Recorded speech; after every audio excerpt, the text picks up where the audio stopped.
sometimes you might go through something only in order to be qualified to help somebody else later on. What you're going through has very little, if anything, to do with you.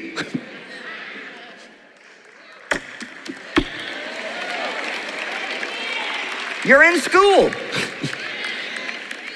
You're getting experience. How much experience do you have? Do you run away from everything that's hard in your life?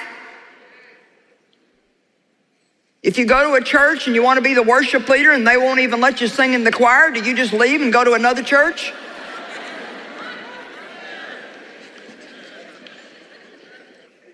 Genesis 50:20.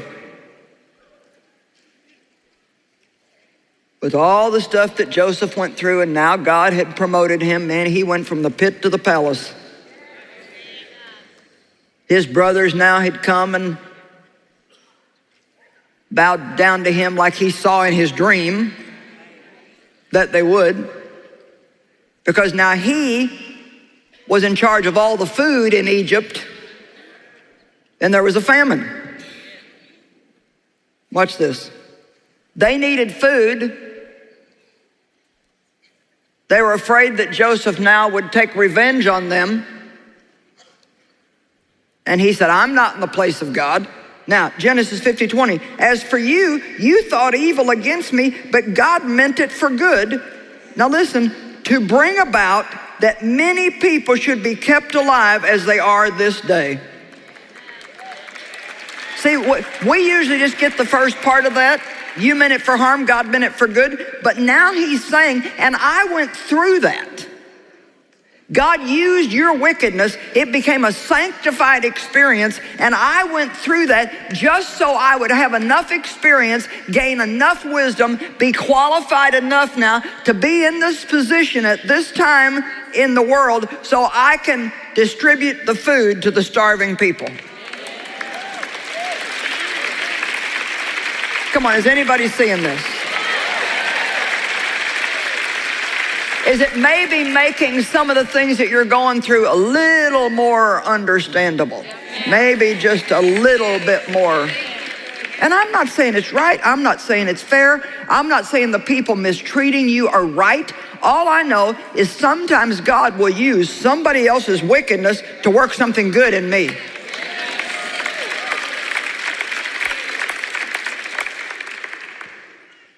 Come on, if you're going to get good at loving people, you got to have somebody to practice on.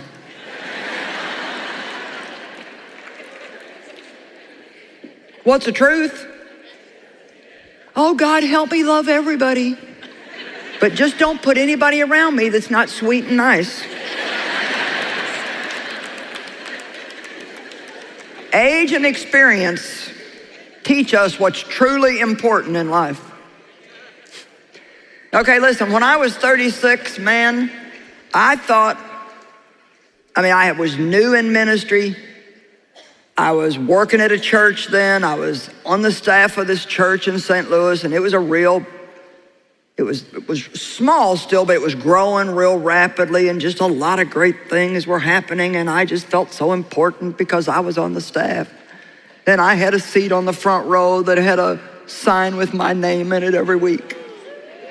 Woo.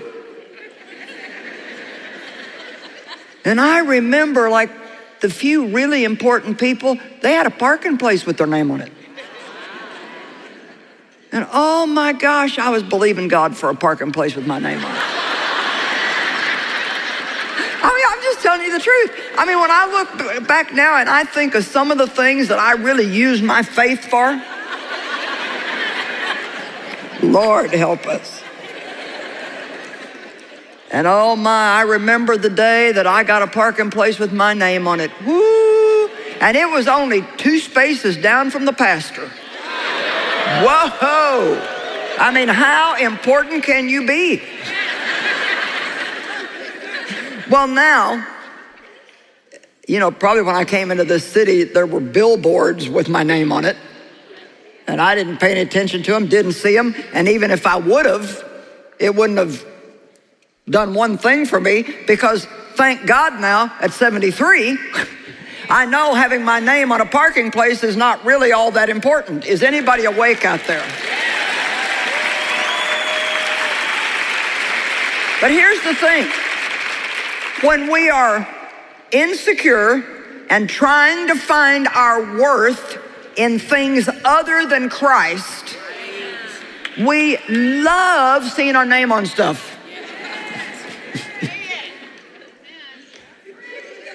Yeah, I'm trying to, honey. Thank you. And boy, I tell you what, when I got to the point where I had my name on the seat, my name on the parking place, and my own office with my name on the door, and every Sunday my name was in the church bulletin. Woo, you just don't know how important I was.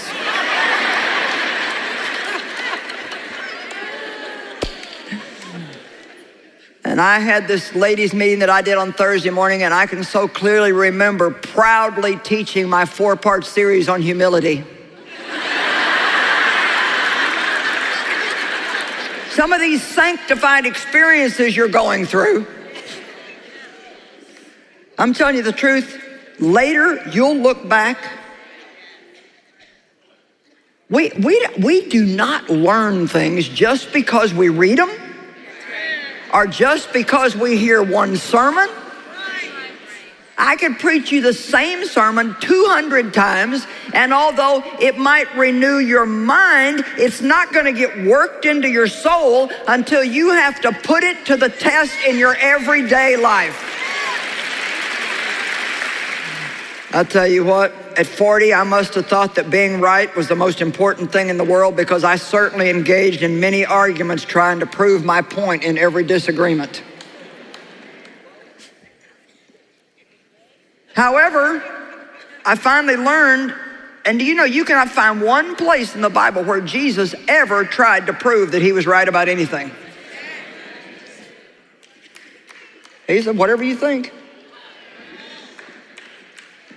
It's up to God. He knows me.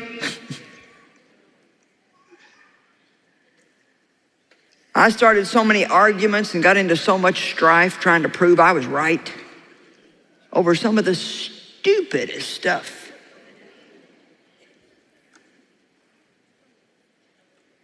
At 45, I thought I knew everything, including what was wrong with everybody else in the world. By 60, I finally realized I really didn't know much at all, and that my opinion about people was not even anything God was interested in. He really didn't care what I thought.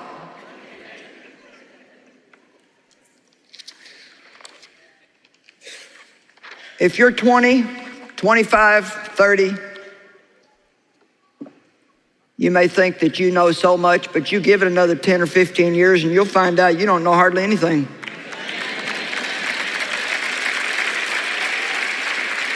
And I'm not trying to put anybody down. I'm just saying that you got to have some time. You got to live a while. And you know what? I think every day we should learn something.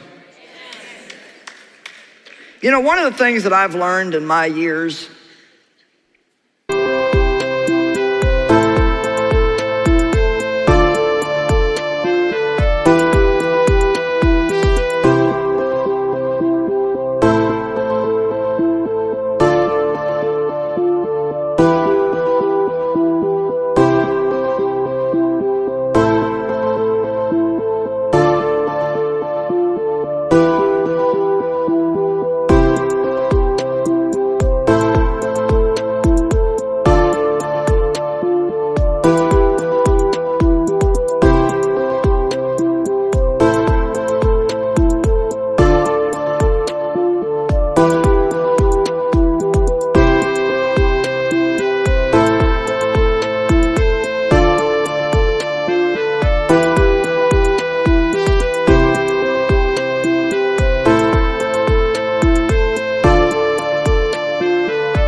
And you know, you may hear messages on this a lot, but I hope just in the next few minutes that what I'm going to say is really going to grip your heart.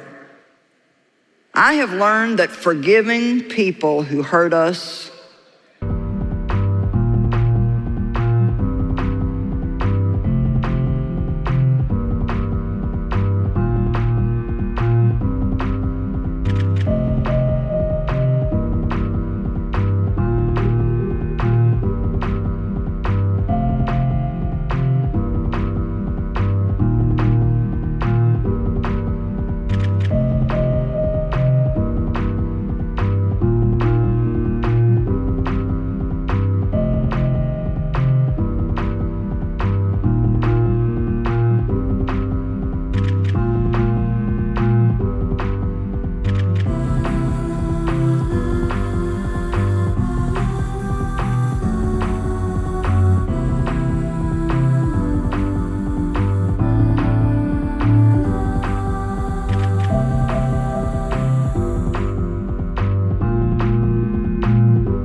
is probably the most powerful and most spiritually mature thing that anybody